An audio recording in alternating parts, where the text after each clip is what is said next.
A continuación se presenta la unidad 2 de cibercultura correspondiente a inteligencias colectivas. El interés principal del presente trabajo es exponer algunas de las características de la inteligencia colectiva a partir de las lecturas de Pierre Levy y Vizcarra y Ovalle, de las cuales obtuvimos en total 5 categorías que fueron sometidas a análisis en lecturas individuales asignadas a cada uno de los integrantes del equipo, y luego de ello se presentarán las conclusiones del tema. Para la lectura de Pierre Levy, Inteligencia Colectiva, se establecieron 3 categorías que se presentarán a continuación. La primera categoría de análisis con respecto al texto es la de la economía. Con el avance progresivo que ha tenido la tecnología, hemos podido ver un cambio considerable en las relaciones económicas sociales que ha tenido el ser humano. En la antigüedad, la economía y el estilo de vida se centraban en las actividades humanas como lo son la agricultura y la pesca. Con el tiempo, estas se fueron perfeccionando de tal manera que el ser humano pudiera generar mayor productividad y un esfuerzo menor. Así, la economía giraba en torno a la producción de la materia y su principal generador era la mano de obra de las personas. Posteriormente, con la tecnificación y con un hecho muy importante en la historia como lo es la revolución industrial, la economía se centra más en el desarrollo de las máquinas y herramientas que tecnifican y aceleran de forma óptima aquello que el ser humano realizaba de una forma manual. De esta manera, con los avances tecnológicos, se cree que en un futuro no muy lejano la economía va a girar alrededor de aquello que es irreducible, haciendo alusión a la producción de algo que se va a llamar el vínculo social. De esta manera, la economía del humano se basará por medio de acciones como aumentar las competencias de los individuos y de los grupos, favorecer la sociabilidad y el reconocimiento mutuo, ofrecer instrumentos de autonomía, crear diversidad, variar placeres, entre otras tantas. Si tenemos recursos materiales iguales y las limitaciones económicas son equivalentes entre la mayoría, la victoria va a ser de los grupos cuyos miembros trabajen por placer, aprendan rápidamente, respeten sus compromisos y se respeten los unos a los otros. De esta manera van a ganar aquellos que sean los más justos, los más capaces de formar juntos una inteligencia colectiva. La tecnología actual está rompiendo con unas brechas físicas que nos permiten aprender de forma diferente y colectiva.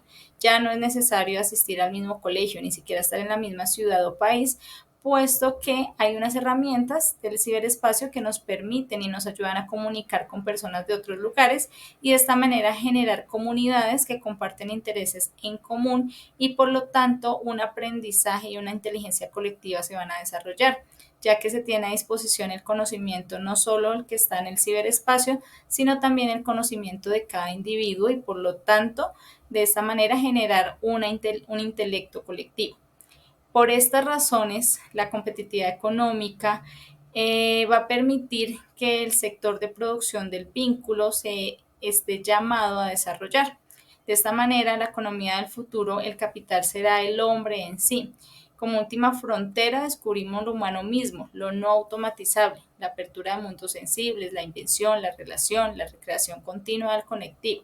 Así, la inteligencia colectiva será el producto infinito de esta nueva economía del humano. De acuerdo con lo anteriormente dicho, la inteligencia colectiva será ese producto más importante y el menos automatizable. Aquellos que cultivan la inteligencia de los hombres se encuentran en la fuente de toda prosperidad.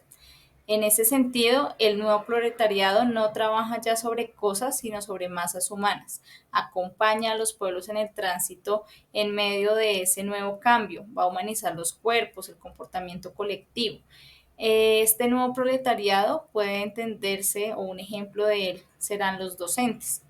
Este nuevo proletariado puede emanciparse si se une, si se descategoriza, si establecen alianzas con aquellos cuyo trabajo se asemeja al suyo, sacando a la luz la operación que realiza en la sombra, para hacer retomar de manera global, central y explícita la producción de la inteligencia colectiva, invirtiendo en la investigación de la ingeniería del vínculo social con el fin de equipar a aquellos que lo modelan, lo humano a manos limpias y con afecto.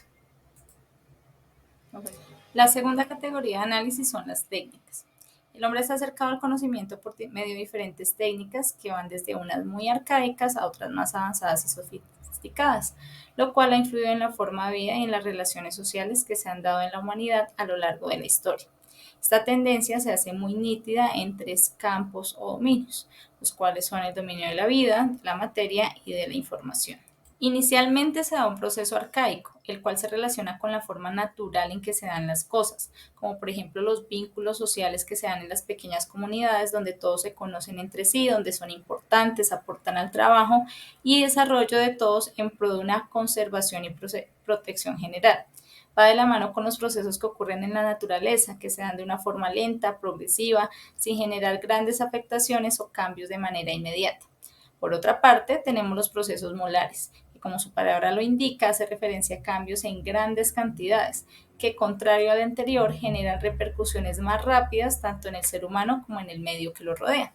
Se comienza en este sentido a dar una división de clases en función del tipo de conocimiento y desempeño en la sociedad, donde los individuos no se conocen todos entre sí, ya que hay una división de las funciones y de las clases, y aquellos que tienen el conocimiento dirigen a los demás en pro del sistema y la producción en masa de determinados productos que deben llegar a la mayoría de las personas posibles.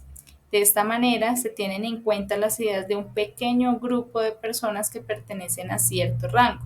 Estas técnicas buscan la tecnificación de los procesos y la producción en masa. Las personas no son consideradas aquí por lo que son en sí mismas o a la vista de todos, sino por su pertenencia a unas categorías en las que los individuos pueden ser intercambiables. Por último, tenemos los procesos moleculares, los cuales dirigen muy hábilmente los objetos y los procesos que ellas controlan. Ellas se separan de la masificación. Las técnicas moleculares reducen el despilfarro y los desperdicios al mínimo, pues son mucho más rápidas, más precisas y actúan a escalas de microestructuras de sus objetos. Por ejemplo, tenemos el proceso de selección natural que pasa a uno artificial y finalmente como proceso molecular a la ingeniería genética. O en el caso de los procesos químicos, pasamos de los procesos químicos a la nanotecnología.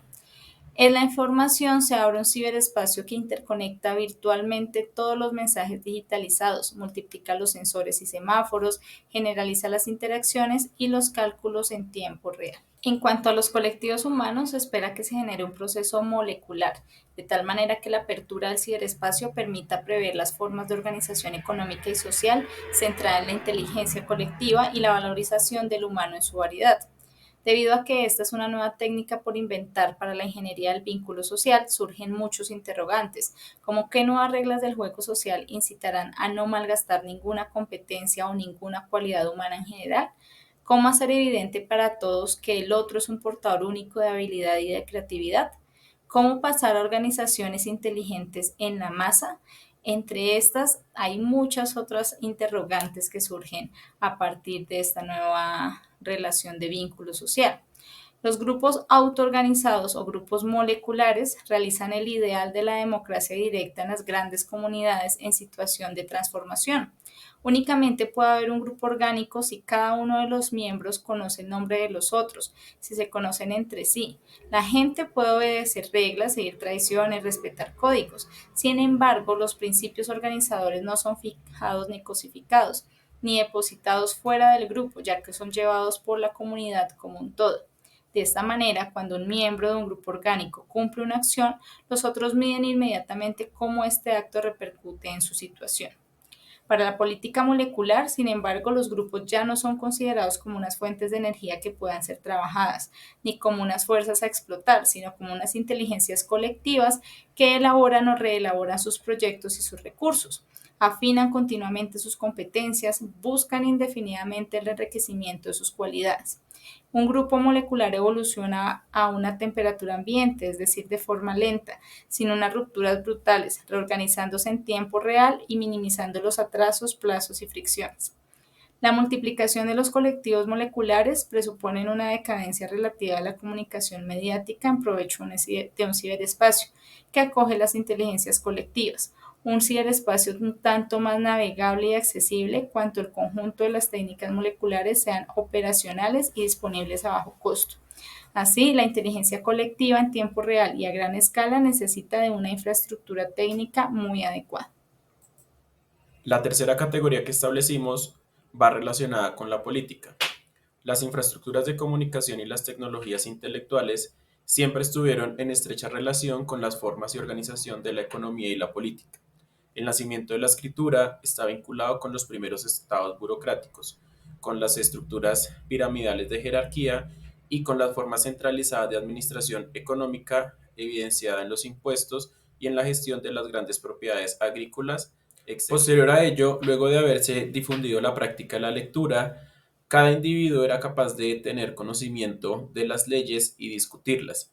La imprenta hizo posible una amplia difusión de libros y también la existencia de los periódicos, un fundamento de la opinión pública que sustentaría las democracias modernas que sin ellas no hubieran surgido. Los medios audiovisuales del siglo XX, como la radio, la televisión, los discos y los filmes, contribuyeron al surgimiento de una sociedad del espectáculo, que cambió completamente las reglas del juego, tanto para las ciudades como para el mercado, específicamente para la publicidad. Los medios masivos contemporáneos ayudaron a difundir ampliamente todo tipo de ideas y representaciones que cuestionaban los estilos de organización rígidos y las culturas cerradas o tradicionales. Si bien la propaganda de emociones, la irradiación de imágenes, disuelven los aislamientos culturales, los medios masivos se constituyen en un recurso débil para ayudar a los pueblos a elaborar colectivamente soluciones a los problemas y a pensar en conjunto. Los sistemas de gobierno utilizan mayoritariamente estas técnicas molares de comunicación y administran recurrentemente la frecuencia de la gestión clásica, lenta y rígida por medio de un escrito estático. El ciberespacio podría convertirse en un medio de exploración de los problemas, de discusión pluralista, en hacer visibles los procesos complejos, de toma de decisiones colectiva y evaluación de los resultados cercanos a las comunidades en cuestión. El tratamiento cooperativo y paralelo de las dificultades reclama la concepción de medios de filtraje inteligente de los datos, la navegación por la información, la simulación de sistemas complejos, la comunicación transversal y la localización mutua de las personas y los grupos en función de sus actividades y sus conocimientos. Se puede suponer que ciertas técnicas de construcción interactiva y de visualización de espacios emergentes permitirán en este sentido el uso generalizado de las ágoras virtuales, una mejoría en la forma sensible a la elaboración de preguntas, la negociación y toma de decisiones en colectivos heterogéneos y dispersos. El ciberespacio cooperativo puede ser concebido como un verdadero servicio público, puesto que es posible que todas las personas tengan acceso a Internet y a dispositivos electrónicos que permitan hacer uso del mismo. Facilitaría la navegación y la orientación del conocimiento, favorecería los intercambios del saber, acogería la construcción colectiva del sentido, ofrecería visualizaciones dinámicas y las situaciones colectivas. En fin, permitiría una evaluación multicriterio en tiempo real y una enorme cantidad de proposiciones, de informaciones y de procesos en curso. El ciberespacio entonces podría convertirse en un lugar para la nueva democracia directa a gran escala.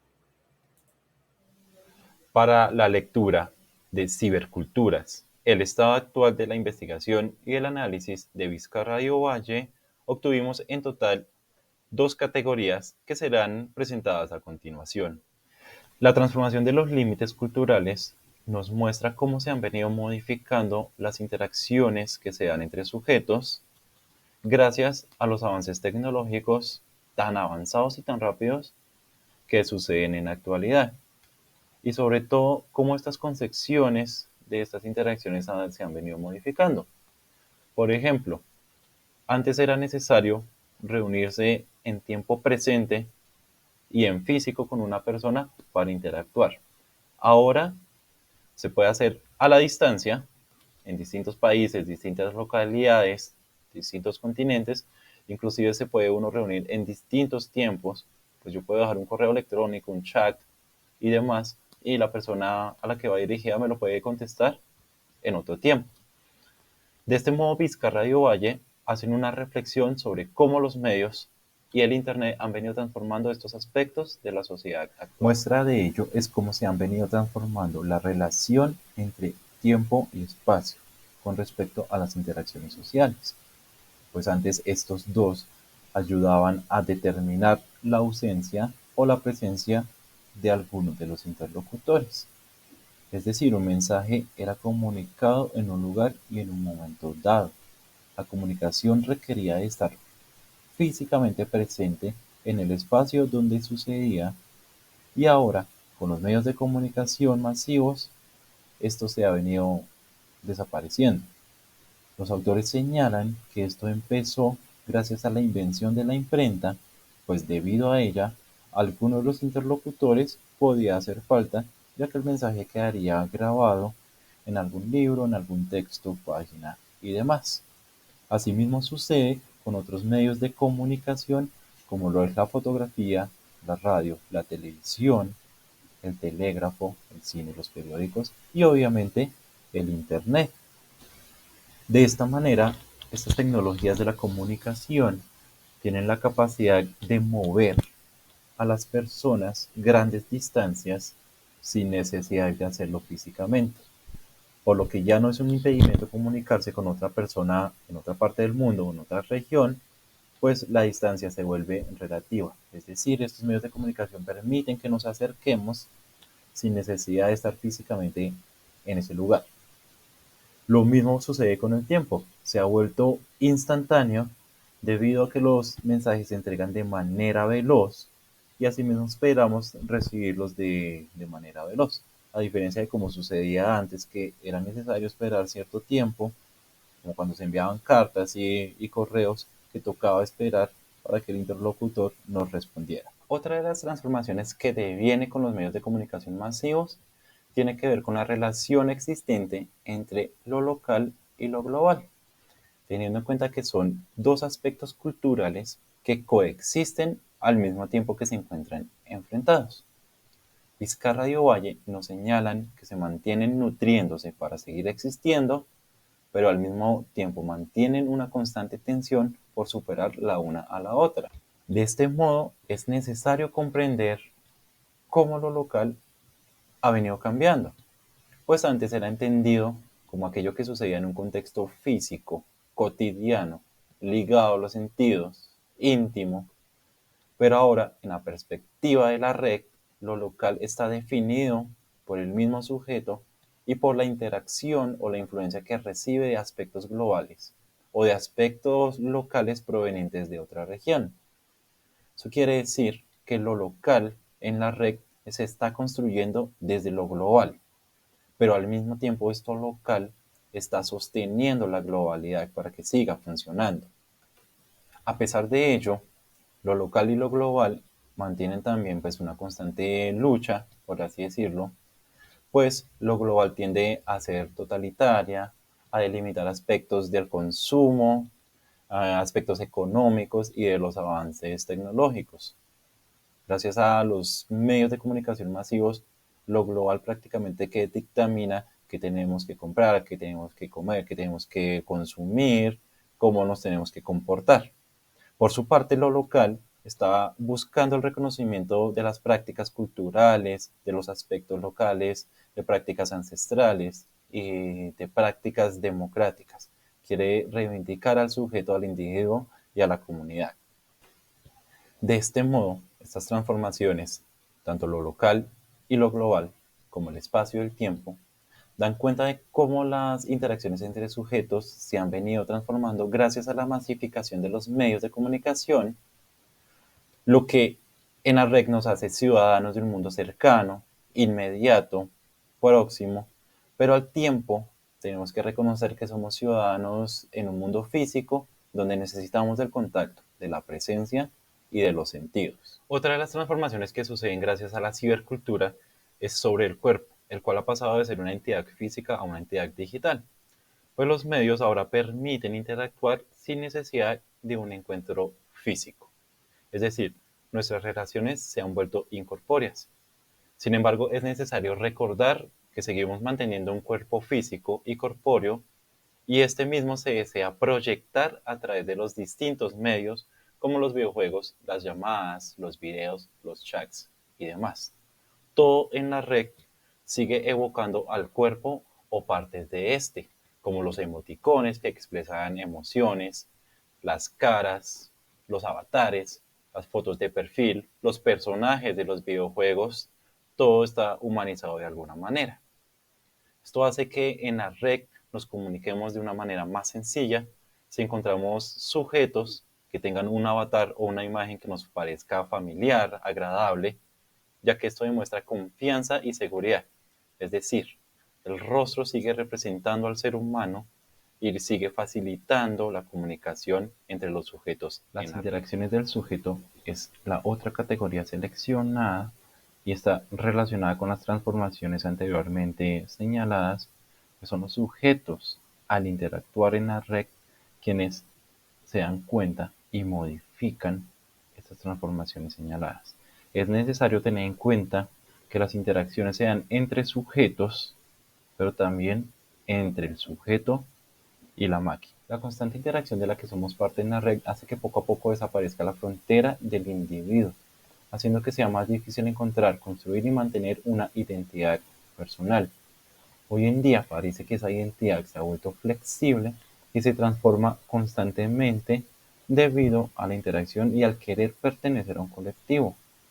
El sujeto no construye una identidad para sí mismo, sino que la está construyendo para mostrarle a los demás y pertenecer a ese grupo. Esto hace que se pueda abandonar o modificar de manera frecuente y fácil ideologías, pensamientos y actuaciones propios para asumir los pensamientos, ideologías y pensamientos de un colectivo como tal. Sin embargo, los autores exponen que esto parece ser un rasgo propio humano y que el Internet ha facilitado que esta tendencia se haga de manera mucho más fácil y sin temor a posibles represalias. A continuación se realizó el análisis del artículo Facebook, esa reiterada tensión entre la sobrepromesa y la invención de nuevos mundos de Piscitelli. Como usuarios que hemos sido de la red social, podríamos resumir estas dos preguntas en lo siguiente. Teniendo en cuenta que Facebook aparentemente permite el contacto con otras personas, inclusive con sujetos de otras partes del mundo, tendríamos que decir que este contacto parece ser esporádico o nulo con aquellos que tenemos agregados como amigos. Sin embargo, este contacto parece ser mayor cuando sucede en grupos o páginas de esta red social, teniendo en cuenta que el acercamiento es mucho más evidente y que allí participan personas sujetos de otras partes del mundo, nutriendo y manteniendo vivo a esta agrupación como tal, a este colectivo, a partir del intercambio de saberes, del establecimiento de reglas, de el integrar a los novatos. De esta manera, entonces, Facebook, por una parte, pareciera que nos separara entre los sujetos supuestamente cercanos, pero por otra parte, acerca a las personas con intereses en común. Por otra parte, es necesario tener en cuenta que de alguna manera estos grupos ayudan a que expresiones y saberes locales de otras partes se integren a nuestra localidad, por lo que es común ver que chicos actualmente se expresen con palabras como chido, de chill, guay, entre otros, que vienen de otras partes del mundo y que solo ellos al pertenecer a una comunidad van a entender. Es decir, que si tú no formas parte de este grupo, difícilmente vas a saber de qué se están expresando y de qué están hablando.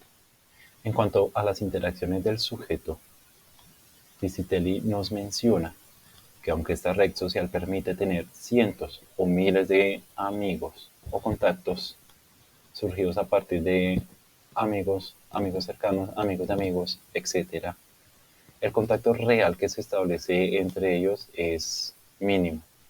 Y más teniendo en cuenta que de los 700 o más amigos que puedes tener, muy pocas personas son conocidas en realidad como vecinos, familiares o amigos del plano físico. Por lo que aunque esta red social plantea que facilita el contacto entre personas, pareciera que no lo está haciendo del todo tal y como se espera. Por otra parte, se debe mencionar que aparentemente el sujeto se comunica a través de una imagen que quiere proyectar a los demás miembros de la comunidad. Aparentemente Facebook facilita que el sujeto pueda mostrarse tal como quiere ser visto, escondiendo su personalidad y amplificando aquellos rasgos que desea exponer, tal y como lo que proponen Vizcarra y Ovalle cuando manifiestan que en la red se hace posible que el sujeto pueda moldear y exponer nuevas personalidades. Más que un deseo, es como si fuera una exigencia que hace la misma comunidad. Sobre estas dos preguntas podemos decir en primer lugar que Facebook parece ser un facilitador de la comunicación o un intermediario para que los sujetos y los integrantes de los diferentes grupos puedan crearlos y mantenerlos a partir de la creación y producción de contenido, el cual va a ser posteriormente consumido. Es decir, nuestro papel está limitado a la producción por una parte, pero en la gran mayoría, de acuerdo a Piscitelli, es hacer de consumidores pasivos de dicho contenido que se produce en la red social. En cuanto a las técnicas, se podría decir que una de las dinámicas de Facebook es acercar a personas que la misma red social considera que deben acercarse, es decir, a partir del lugar de estudio, del lugar de trabajo, de intereses en común y demás. Por otra parte, es en los grupos donde las personas también interactúan de manera cercana a partir de intereses comunes. Por ello es que el mismo Facebook, la misma red social, nos sugiere grupos de intereses similares a los que ya hemos venido siguiendo con anterioridad. Por lo que de alguna manera esta red social parece favorecer el contacto entre personas que tienen intereses en común a nosotros. Con respecto a lo aquí planteado, se podría decir que de alguna manera Facebook sí permite la movilización social. Ejemplo de ello, lo que sucedió en el paro nacional ocurrió durante la pandemia, o en las movilizaciones que han habido más recientemente con respecto a la guerra y demás situaciones de orden mundial, donde la gente se suele reunir en torno a una petición en común. Por otra parte, es necesario mencionar que Facebook también ha sido involucrado en la toma de decisiones de carácter democrático, llegando inclusive a elegir presidentes. Sin embargo, es necesario mencionar o reflexionar sobre hasta qué punto la gente ha participado realmente de esta decisión, o ha sido más bien por la búsqueda de un interés particular y no del global. Para el análisis de la lectura, nativos e inmigrantes digitales, brecha generacional, brecha cognitiva o las dos juntas y aún más, de Piscitelli, se analiza un texto donde se dan a conocer diferentes perspectivas acerca de las características que poseen los nativos digitales y los inmigrantes digitales. Para ello, se contestaron las preguntas de acuerdo a las categorías establecidas previamente. Para la categoría de la economía, se propusieron las siguientes preguntas. Si para la economía del futuro el capital será lo humano, ¿qué papel tiene la escuela en la formación de los niños y jóvenes? Se analiza que el mercado del trabajo a futuro y las competencias en las organizaciones caóticas, fluidas y mutantes de hoy y del mañana le dan la razón más a los jóvenes que a los padres. Los adultos no parecemos estar preparados para este tipo de organizaciones. Quizás esto tenga que ver con nuestra educación, donde nos enseñaron que todo el universo tiene un orden y que mientras no lo entendamos, esto nos parecerá un caos. Aprendemos acerca del mundo ordenado y etiquetamos con signos los comportamientos, las listas, las relaciones, etc. Sin embargo, para los jóvenes, este tipo de organizaciones resulta en una simplificación, en una gran ventaja y convierte al mundo en un lugar más sencillo y amigable. Por ello, tienen derecho a saber y la obligación de dejar fluir. Todo se mantiene en constante evolución y cambio. Los integrantes de las organizaciones caóticas tienen el derecho a innovar y la responsabilidad de cooperar para que la innovación se convierta en evolución y en mejora.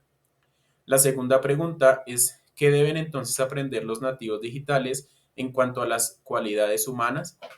Gracias a los entornos digitales se pueden romper las brechas físicas y cognitivas entre las generaciones. Los nativos digitales están en la capacidad de acceder a comunidades descentralizadas, donde la riqueza más importante es establecer vínculos con otros individuos, reconocerse a sí mismos como alguien que tiene la capacidad de aprender, pero también de enseñar algo.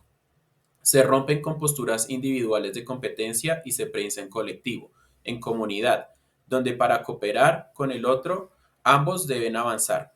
Esta flexibilidad les permite romper barreras como el lenguaje y la cultura. Se muestran más seguros y reconocen sus capacidades y debilidades. De esta misma forma, son seres más sensibles con la naturaleza y con las situaciones sociales que los rodean. Si esto se potencia y se trabaja, se hará seres más éticos que aportarán de manera significativa a la construcción de una mejor sociedad, sin clases sociales, sin desigualdades y que no dependa de una economía de lo material. Para la segunda categoría de las técnicas se establecieron las siguientes preguntas. ¿Qué técnicas aplicarán los nativos y los inmigrantes digitales? Evidentemente, la escuela que tenemos hoy en día ni siquiera es capaz de competir con la televisión, con las computadoras en red o con los videojuegos, así como con los entornos participativos y progresivamente inmersos. La idea actual que se tiene de escuela se encuentra en un sistema de tipo molar, que masifica y generaliza los aprendizajes sin importar las individualidades, los gustos o los intereses de cada individuo, además de que es estático y con poca tendencia a dinamizarse. Por su parte, el consumo digital avanza a una velocidad pavorosa y nosotros, mientras tanto, aún estamos tratando de definir el ABC de la alfabetización digital. Esto nos indica que la educación que ofrecen las pantallas corresponde a una técnica de tipo molecular, que es más rápida y eficaz, que ofrece innovación y capacidad para comunicarse con otros, que le permite al individuo intervenir en su propio aprendizaje y desarrollar competencias y habilidades que le permitan ser mejores para el desarrollo de los niños. La segunda pregunta es ¿qué tipo de técnicas se aplicarán en las organizaciones caórdicas? El término caórdico es una palabra que viene del inglés chaotic, que es el resultado de la fusión de caos y order. Se reconocen algunas cualidades que impregnan a los sistemas caórdicos, como lo son la autoorganización, el autogobierno, la adaptación, la no linealidad y la complejidad. Los grupos autoorganizados son grupos que aplican técnicas moleculares. Estos grupos se basan en la claridad de principios y objetivos compartidos, se autoorganizan y autogobiernan, en parte y en su totalidad, son maleables en forma y función, se distribuyen de forma equitativa el poder, los derechos y las responsabilidades, así como las recompensas, lo cual hace que se combinen de forma armoniosa en cooperación y competición. Estos grupos son capaces de liberar y difundir el ingenio, la iniciativa y el criterio de cada uno de los individuos. No los limitan adecuadamente a métodos de mando y control. Y cuando un miembro de estos grupos cumple con una acción, los otros miden inmediatamente cómo este acto repercute en toda la situación. Para la categoría de política se establecieron las siguientes preguntas. ¿Qué papel juegan los medios audiovisuales en la vida de las personas nativas e inmigrantes digitales? Se insiste mucho en que los medios han perdido de estatura moral y de capacidad de liderazgo ético, pero al menos han ganado en realismo y en crudeza, mostrándonos el mundo tal cual es. Y aunque esto no nos guste demasiado y se les quiere imponer un título de formadores de cultura y ciudadanía a los medios, es decir, que deben mostrar y educar en lo bueno en la sociedad, estos han decidido mostrar la realidad y dar oportunidad a que los jóvenes analicen de forma crítica las formas en que muchos proceden y que no sigan con los guiones o los papeles ficticios de la sociedad. Los medios no tienen por qué ser el faro de la moral, y mucho menos tienen que seguir siendo vistos como maestros desviados o como omnipotentes promotores de la incultura juvenil. Sería más entenderlos como entrenamientos de cognición diversa y compleja. Hay que empezar a verlos como mundos diversos con situaciones complejas que ofrecen la oportunidad de aprender y practicar diversas formas para ver y entender las problemáticas de la realidad. Esto sin haberlas tenido que vivir en carne propia.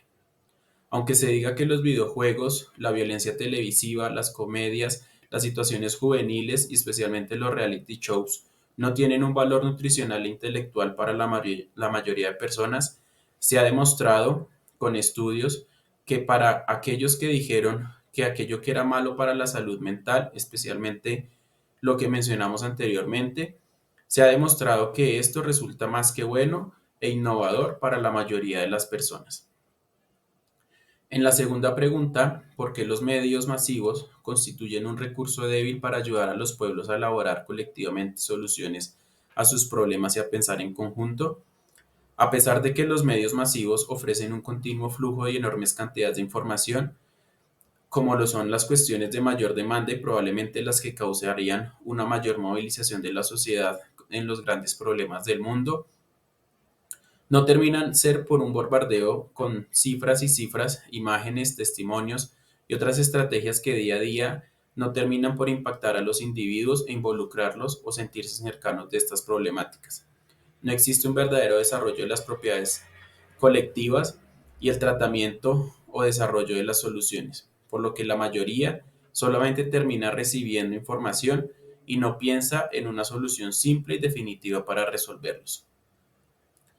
Los espacios digitales empiezan a mostrarse como una verdadera globalización, que brinda miradas diversas y diferentes, que se nutren de propuestas de acuerdo a la dimensión de cada persona, la cultura y los intereses a corto y largo plazo. Estos sistemas, aunque aún no existen, permitirán el tratamiento cooperativo y paralelo de las dificultades, el filtraje inteligente de los datos, la navegación por la información, la simulación por sistemas complejos, la comunicación transversal y la localización mutua de personas con grupos en función de sus actividades y conocimientos, lo cual les permitiría vivir en una democracia en tiempo real y hacer uso social de la informática para proporcionar a los grupos humanos diversos medios para mancomunar sus fuerzas mentales y así constituir en los llamados colectivos digitales. Para la categoría de transformación de los límites culturales, se establecieron las siguientes preguntas. ¿Qué diferencia hay entre la concepción de local y global entre los nativos digitales y los inmigrantes digitales? Para los inmigrantes digitales, la idea de la comunicación se realizaba de cara a cara y como máximo por medio de un teléfono. De la misma forma, sus relaciones interpersonales se realizaban con personas que conocían físicamente o que hubieran compartido espacios físicos con ellos, como fuera la escuela o el trabajo. Por esta misma razón, al comunicarse con una persona de otra parte del mundo, les resultaba una tarea extremadamente compleja y casi imposible, ya que tenían que usar medios como las cartas, las cuales demoraban en llegar, o las llamadas de larga distancia que resultaban costosas o por caso de las diferencias horarias no se podían realizar. Con la aparición de las tecnologías de las telecomunicaciones, los nativos digitales encontraron una entrada a un nuevo mundo, el mundo digital, donde no hace falta un espacio físico para que ocurra dicha comunicación. De la misma manera, ya no es necesario tener un cuerpo físico para poderse comunicar con otros. Basta con una foto o con un avatar, lo cual facilita la tarea.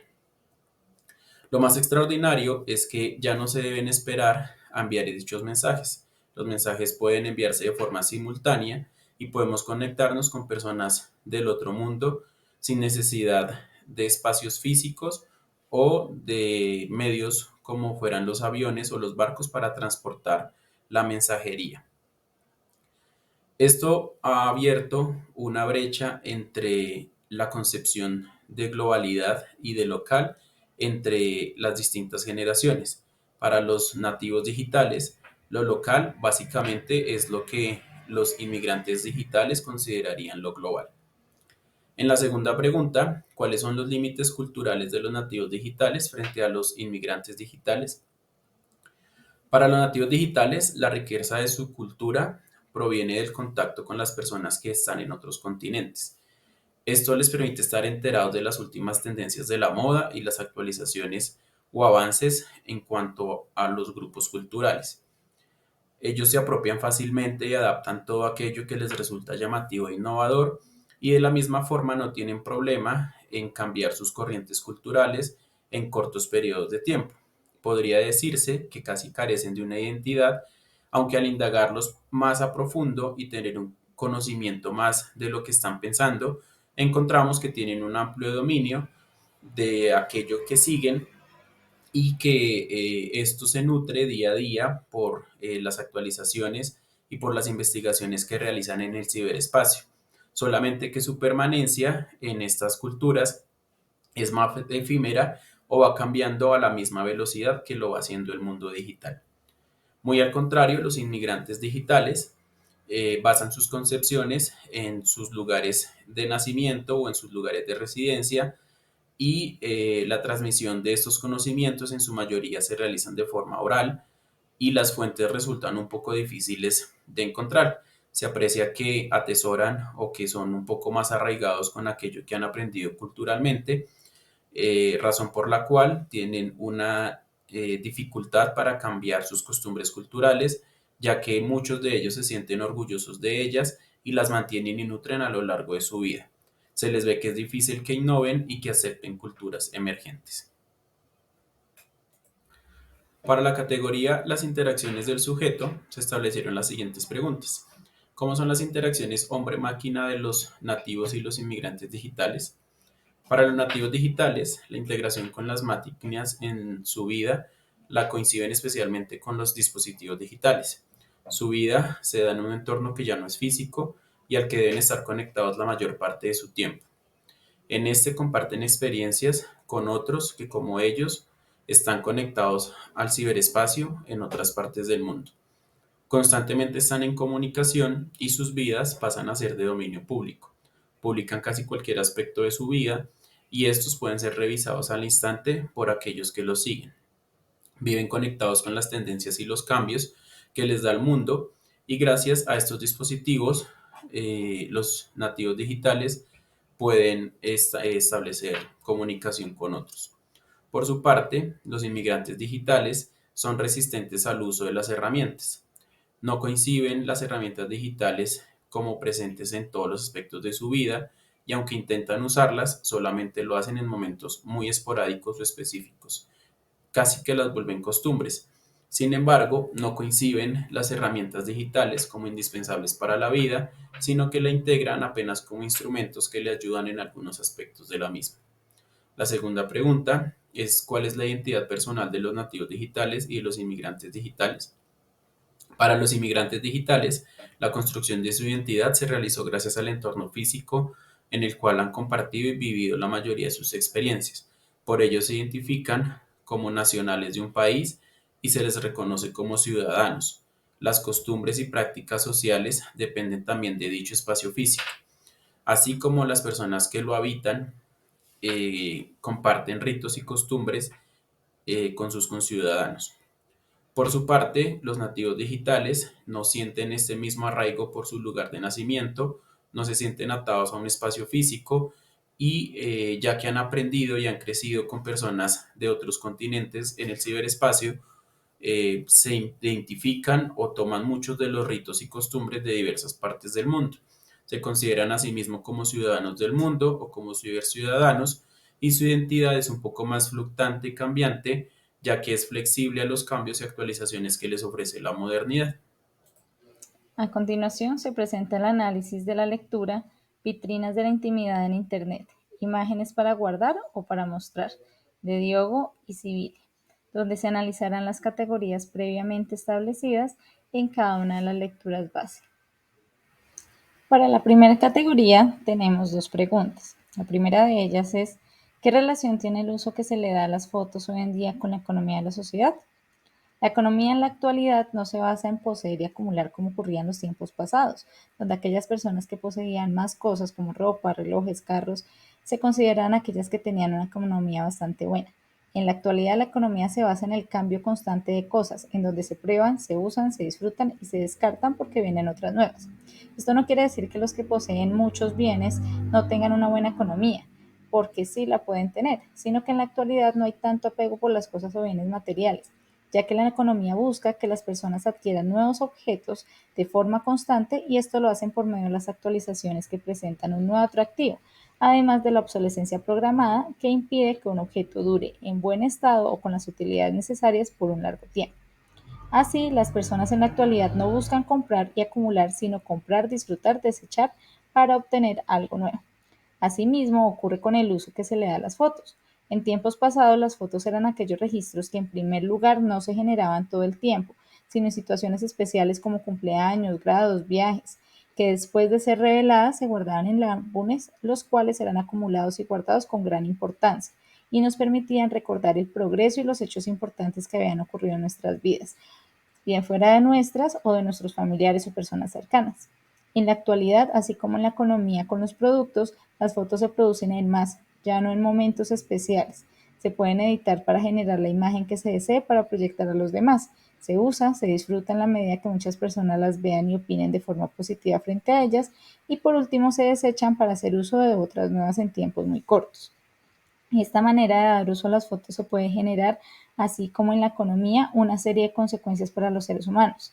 Si las fotos son bien recibidas y comentadas como lo desea el autor, es algo positivo para la autoestima e incluso puede ser una oportunidad del ámbito laboral. Pero por otro lado, puede afectar socialmente a una persona en la medida que las fotos no se reciban como se espera. Como segunda pregunta de análisis tenemos, ¿por medio de las fotos se puede mejorar la economía de un individuo? Pues así como el uso de las fotos ha presentado un cambio para las personas en cuanto a la parte personal, también en lo comercial.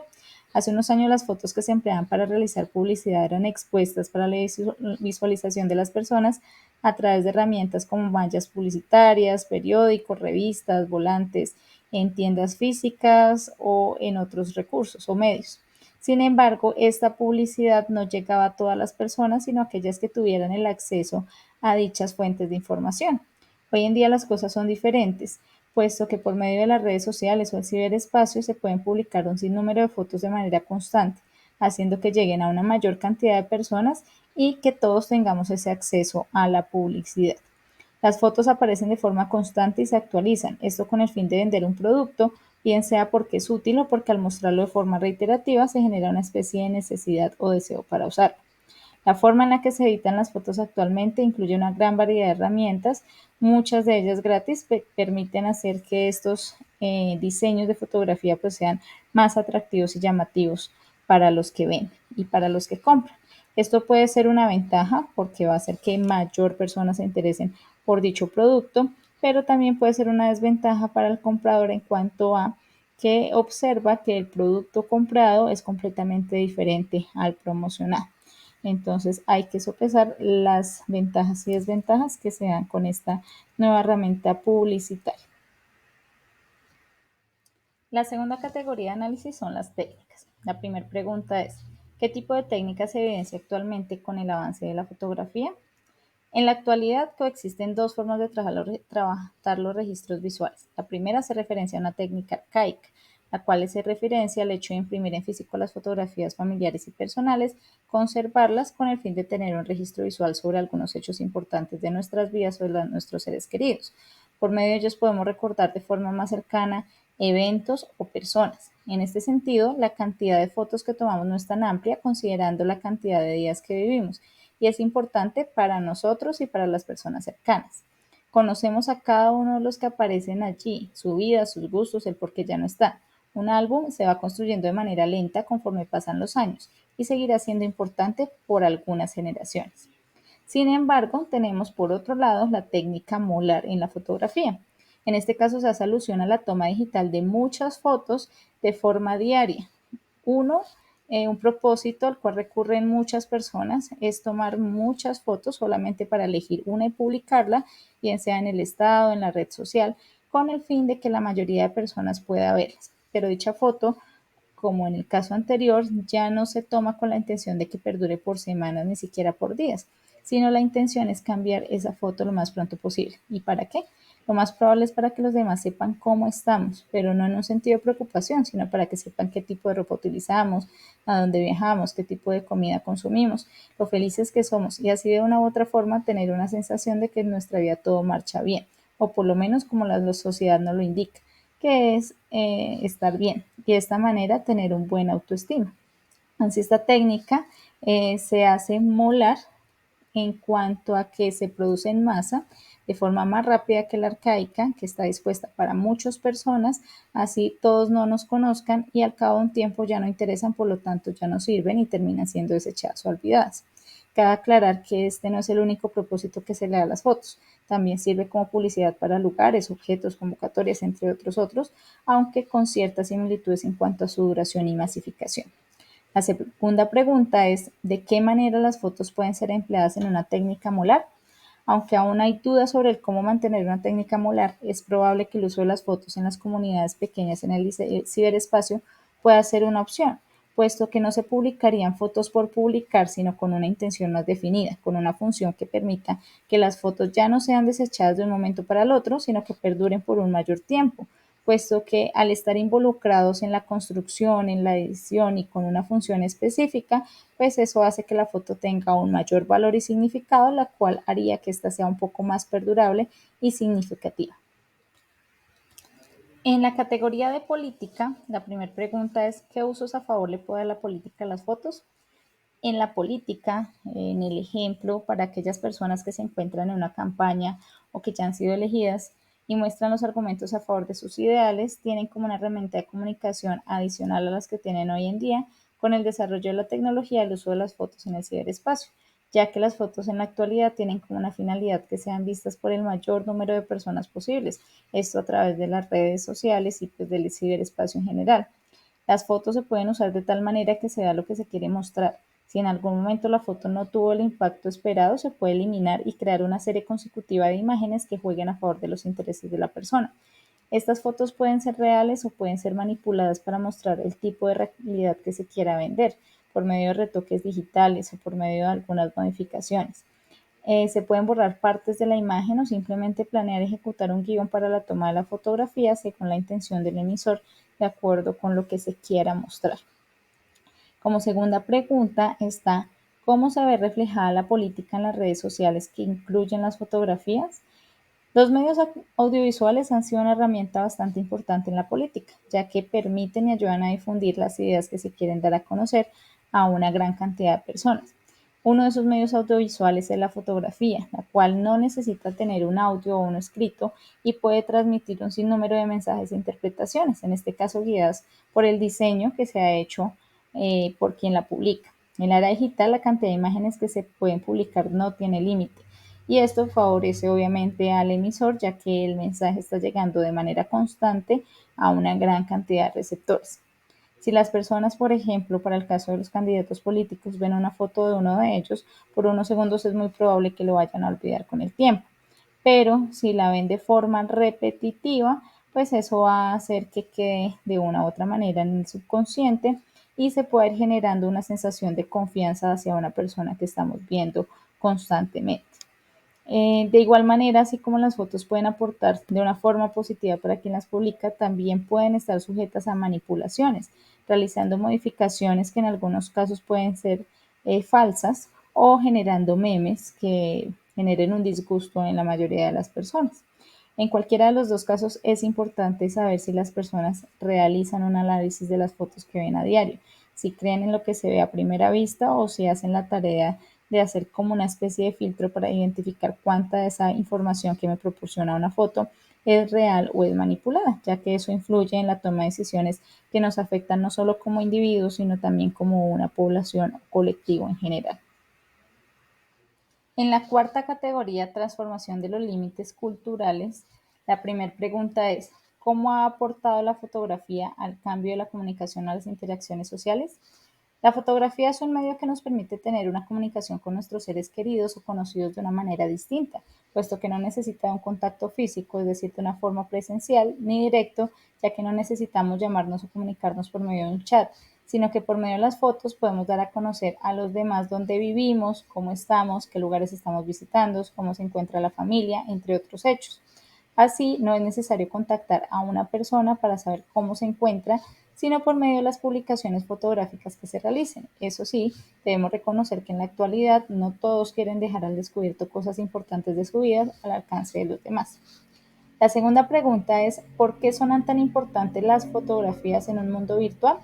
Aunque en Internet existe una diversidad de herramientas que nos permiten generar avatars, emojis o usuarios que hacen que tengamos una identidad virtual diferente, lo cual es entretenido para algunos y sirve como un escudo para otros, ya que no se sienten con la confianza o comodidad de exponer su rostro o características físicas. Aún sigue siendo importante las fotografías reales de cada uno de nosotros, puesto que nos permite primero saber si estamos conectados con otro ser social y también nos puede brindar seguridad o confianza al momento de conocer a la persona como su identidad original.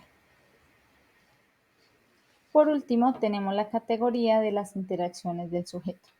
La primera pregunta es: ¿cómo la fotografía nos ha cambiado nuestra identidad?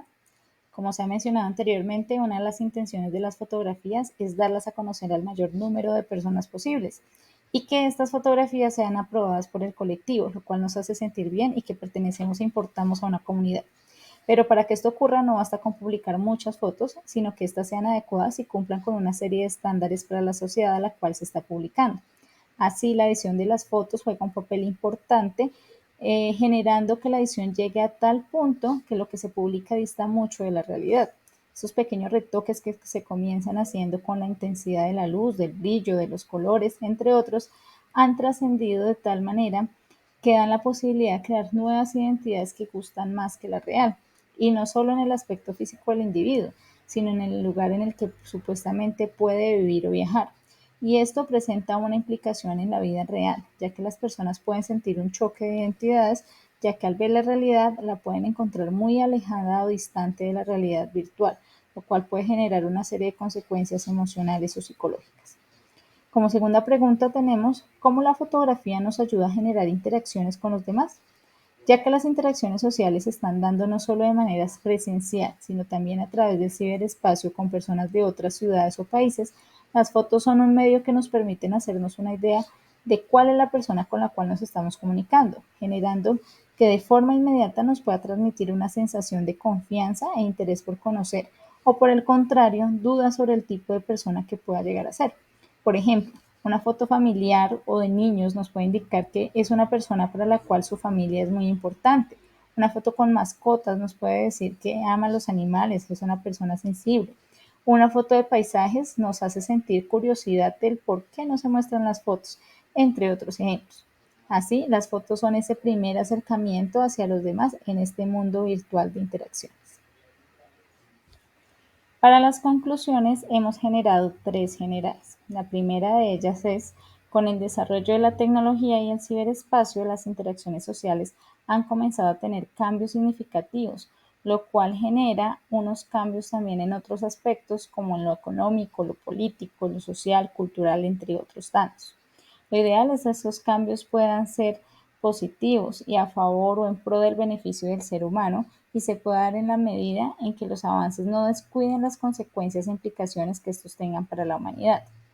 La segunda conclusión es que un aspecto positivo que nos puede aportar el desarrollo del ciberespacio es la inteligencia colectiva, en la cual todos tenemos cabida, y en un mundo tan grande es importante sentirnos parte de algo y a su vez aportar a la construcción de algo significativo, no solo para nosotros como individuos, sino como colectivo.